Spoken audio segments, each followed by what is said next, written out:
நம்ம சாப்பிட்றதுக்கு அடுப்பு எரியலாம், ஆனால் அடுத்தவன் வயிறு எரியக்கூடாது.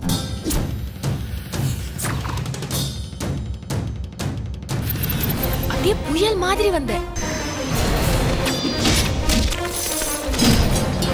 என் பேரு சமுத்திரராஜன்.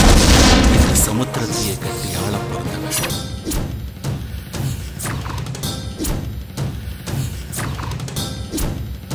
மோதனும் முடிவு பண்ணதுக்கு அப்புறம் மந்திரின்னு பார்க்க மாட்டேன், மன்னர்னு பார்க்க மாட்டேன்.